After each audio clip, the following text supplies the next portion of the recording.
Yo, what's going on, guys? Here we are. Last day of January is upon us, or it has already fired up. I know a lot of you guys watching in the morning, Monday morning. Thank God January's done. You know, that last week really got me thinking. I meant to do this video last night. My interwebs went down literally about 30 minutes before I had this whole damn video ready to do. So I'm going to do it again. Too good not to talk about.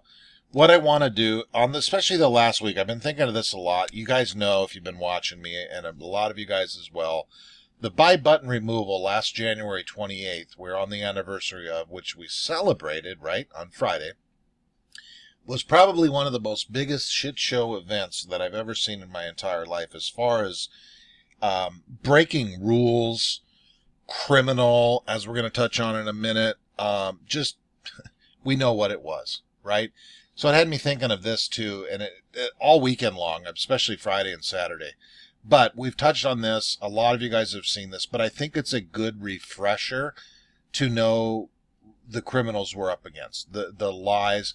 This here, when this first came out, a lot of you guys that have been around the last year, this confirmed a lot of what we suspect. Well, I should say a lot of what we knew, right? But really didn't have any proof of it. This came out. This was a big, big monster deal when we covered all this. But it's a good refresher because, you know, we're trading at 14 bucks, 98 bucks for GameStop. These things are low. Everybody's accounts are redder than red can get. I personally have not logged into my Fidelity in about 3 weeks. I think this coming Tuesday will be 3 weeks since I don't want to look at it, right? I checked the stock, obviously. I'm not logging in there. The calls that I have coming up for February and April are way down. I don't want to know what they are. I don't give a rat's ass at this point. To me, I've said this all along. I say this once a week. I might say this in every damn video. The reason we got in this play is for a short squeeze. The thing was manipulated, shorted to death last January when most of us got into this thing, right? Or anywhere along the way. And there is no proof that the shorts positions have been covered. Has covering taken place? Of course it has. They have not covered the monster positions. There has been no short squeeze whatsoever, and we are still awaiting. That's why it's very important to, you know, get some refreshers and stop looking every day at the price drop, and it's the same thing we've been looking for 6 weeks right now. Let's remember why we got into this, why these guys are lying under oath, straight criminal, insider trading. This Jimmy Swartwout dude over at Robinhood, remember? Just monster. We need to concentrate on the good. We really honestly do. And this is a good refresher course. I want to bring it up. This is the last time I'm going to bring any of this up. Once January, this is my last video of talking about this whole January shit show, right? We know what it was. So if you guys have not seen this here, this is the January 2021 short squeeze trading litigation. It's 137 pages long. Over here, the court listener. What I found mind-blowing, I didn't look at this here, underneath the parties and attorneys for this. The thing is just, you know, you go in, you got Citadel in here, 700 different Citadels, right? Barclays, Charles Schwab, Citadel, blah, blah, blah, Citadel. And it just goes on for miles. You know, these are all the guys trade, even Cash App's in here. Our favorite beloved Gabe over at Melvin. It just goes on and on and on and on and on for a million miles. So we'll pop that in. I lost my original, I don't know what the hell I did with it, but thank God over here on the subreddit, shout out Cofius on the GME subreddit for putting this together months and months ago. Let's touch on some of the key highlights from this whole dang mess of messes, right?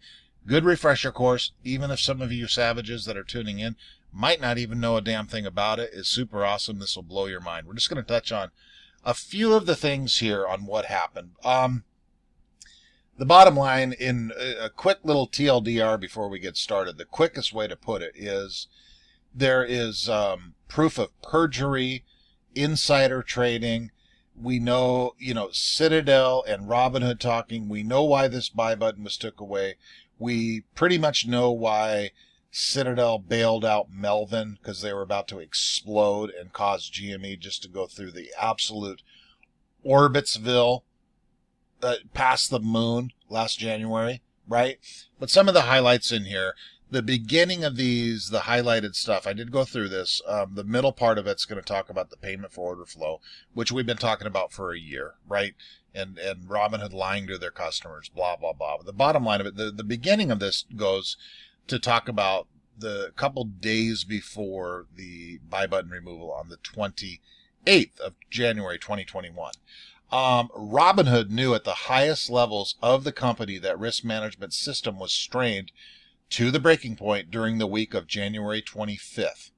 Robinhood Securities President COO Jimmy Swartwout told Tenev points to as making the ultimate call to PCO, which is position close only.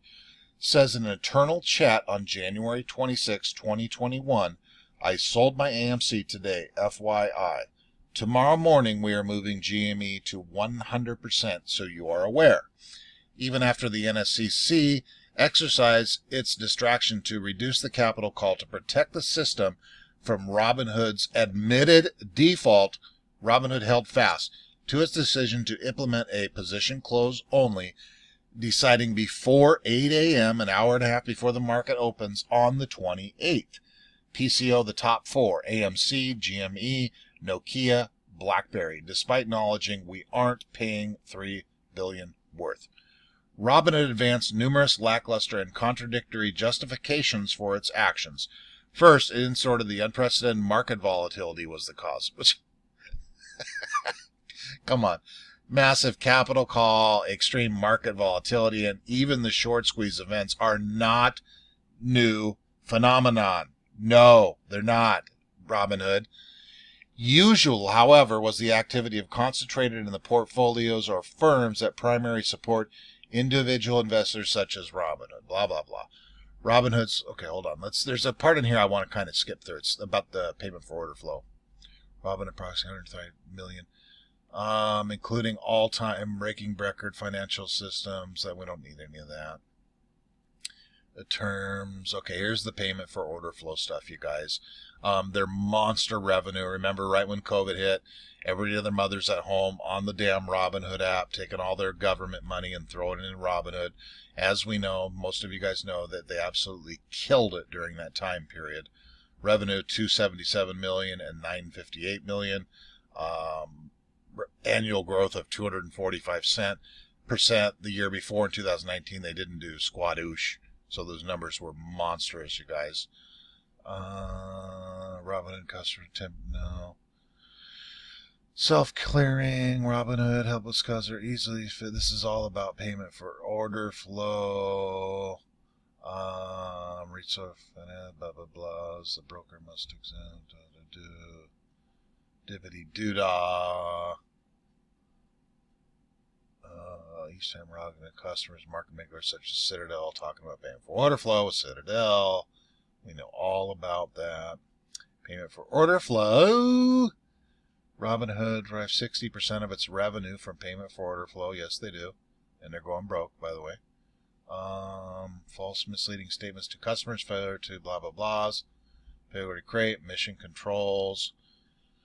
Okay, we're getting down to it here, you guys. Bear with me. This is getting good here. Another FINRA, Robinhood's financial clearing firm, Robinhood Financial Electronic Market Makers, Edition Robinhood, blah, blah, no. Okay, we're getting good here. Clear, settle trades by 10 a.m. Eastern. Excuse me, folks. Based on the order, customer Robinhood is able to monitor DTCC. We're almost there, you guys. Bear with me. Given time, DTC Robinhood, DTC deposit. Okay, here we go. Robinhood knew or should have known of its anticipated DTCC deposit requirements. Oh, they knew. Given the trading activity in the suspended stocks during the week prior to January 28th and the failure to prepare for its anticipated DTCC deposit requirements would impair Robinhood's ability to perform its obligation to a trading platform or its large customer base as required by the SEC and FINRA. Capital rule, every brook, we don't need that. Regulatory framework provides DTC member Robinhood was able to reasonably anticipate. No, okay. In failing DTC, Robinhood failed in the court prime broker clearing firm. Okay, that's just talking about all the shit show, right? Robinhood Financial, Robinhood, their duties, prime broker, blah, blah, blahs. Robinhood Financial, obligated broker deal. Okay, we don't need any of that, you guys. We're almost through this nonsense here. PCO restrictions, forced restrictions. Okay, here we go. Okay, that's an example of being forced to restrict trading in certain stocks in order to limit clearing deposit requirements, blah, blah, blah. Distraction means freedom to decide who should be done in a particular situation. By saying that the restrictions in early January 2021 are an example of Robinhood being forced to restrict trading, Robinhood did not, by definition, exercise discretion to restrict trading under its customers' agreement. According to the internal Robinhood documents, Robinhood was on notice at least 5 days prior to January 28th, when the rally of GME began, blah, blah, blah. I want to make sure that we're all on the same. Hey, team, this is from who? It doesn't say. January 23rd, Robinhood circulated an internal communication. Hey, team, I want to make sure that we're on the same page about the risk monitoring process we have in place and controls for reacting quickly to the market for situations such as this GME rally, which has some other brokers potentially overreacting to the short covering happening in the stock. Yeah. This reaction by other brokers could be driven from limiting their exposure on short selling rather than long margin exposure. What does that tell you right there, you guys? The guys that are in trouble, Melvin, Citadel. On January 23rd, 2021, Robinhood Securities and Robinhood Market Maker employees and executives, including Swartwow and Vlad, joined an internal group chat to discuss GME, with the current questions on the table identifying as follows. How many customers are holding GME on margin? If we move to 100%, what are the number of calls generated? What is the risk exposure? Robinhood Senior of Clearing Operations responded. Excellent. First thing, blah, blah, blah. And there's the proof of the conversation right there. Kind of blurry. The same day, one person Robinhood warned at the company was at risk of failing to provide sufficient protection to its customers. You don't give a shit about your customers, dude. What's this here? Nothing much. The chat demonstrates that Robinhood knew that it needed to address its risk exposure with regard to GameStop, but as demonstrated hereon, did not take the appropriate steps to ensure that Robinhood or its customers were adequately protected, or even notification that the risks that were the undertake or were under because of Robinhood actions. Team was in disarray, acted blah, blah, blah, January 25th, in an internal Robinhood chat, which included Robinhood CEO Vlad. Maybe I am being alarmist, but I think we should consider all hands on deck kind of situation and shuffle some priorities to deal with increasing volumes. Robinhood head of data science immediately responded, You may not be being an alarmist after viewing a chart showing dramatic increases. Robinhood head of data. This successive GME short squeeze, or people knowing more about the short squeezes WSB is talking about, may lead to a ton of volume in the next few weeks. Robinhood software engineer. Today was a huge day. There are internal things that are starting to buckle under pressure, and almost all of our vendors, S3, FIS, etc. VP Engineering is planning to declare a code yellow. We got a code yellow, boys and girls. Tanef, Vlad, right there. Only the paranoid survive. Only the paranoid survive. Vlad, you're weird. Robinhood head of data science. I remember once Ralph said, one who panics first panics best. Vlad, one who panics first panics best. Here's a little, I'm glad somebody thinks this shit's funny. For reference, cold yellow is there an upcoming near-term significant business risk requiring work that should be mitigated that must... You get it. Code yellow. We got a code yellow, boys. We're freaking sinking. Later that same day, Robinhood's vice president of engineering wrote, Thanks. We're going to follow up on the EO day, end of day tomorrow, to see if we need to take some broader action about the old cold yeller down there, guys. Here's some more little conversations with Vlad.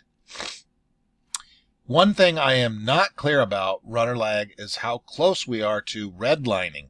For example, if we had 30% more events tomorrow, that would happen. Seems like OCC file was sent within 1 minute to spare. Seems like it's very redline. Yes, that's pretty scary. Also, that's after we got an extension from OCC. Robinhood's head data science. Today was a high volume day, but stories about Reddit, WSB, and stocks of GME are heating up. Okay, so they're monitoring that shit show going, oh God, we're dead. It may be worth looking into the playbooks, blah, blah, blah. Marketing's ramping up. Okay, so we get that little breakdown there. They're shitting their pants, in other words. Robinhood failed to take necessary precautions to ensure that its platform would continue to be available for trading.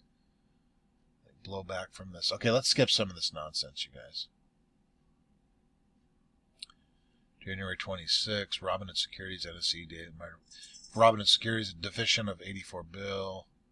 January 27, 21 at 8:20 a.m. Robinhood Securities received an NSCC daily margin statement from the DTCC informing Robinhood Securities surplus of 11 billy.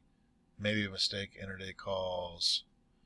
January 27, 2021 at 10:32 p.m. Eastern. Robinhood sent an internal email stating RHS to borrow $300 million. Okay, that's them talking about getting that capital they needed. Robinhood. Here's an email here. DCCC, according to Citadel, former Citadel Vice President Chat, Citadel head. Here's the Citadel talk, I believe. It's caused some big moves, closing. Okay. January 20th, customers are looking at Robinhood accounts. I don't see any of the Citadel stuff here. Excuse me, guys. Sorry I'm going through this here. If it's boring you to death. I want to get to the main Citadel stuff.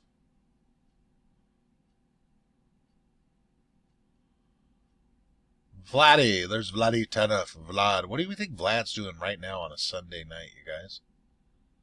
Anything? Failing to comply. FINRA. Okay, that's it. So, if we go here, if you guys do, we won't do it here. I think it was, if I remember right, pages like 80 through 110-ish. I know it was 80, 90 had the good stuff in it too. Anyway, we're going way, way too long. But again, you guys get my point.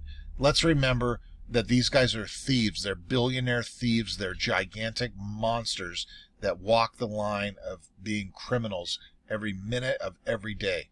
Okay? They haven't covered these positions. We're going to be fine. Nobody panic. Let's get a green good week. I'm going to fire all this nonsense in there if you guys want to pretend to be a lawyer tonight and read up on it if you have not. It's important stuff. If you didn't, there's tons of DD on it out there, you guys, if you need a refresher course on it, rather than to go through 140 pages of lawyer talk. I can barely read as it is, let alone attorney shit. I can't do it. I got the patience of a church mouse, okay? So you guys, let's have a good week. Nobody panic. Sorry I missed you last night. And let's rock and roll today, okay? End of story. All right, guys. Love you. Bye.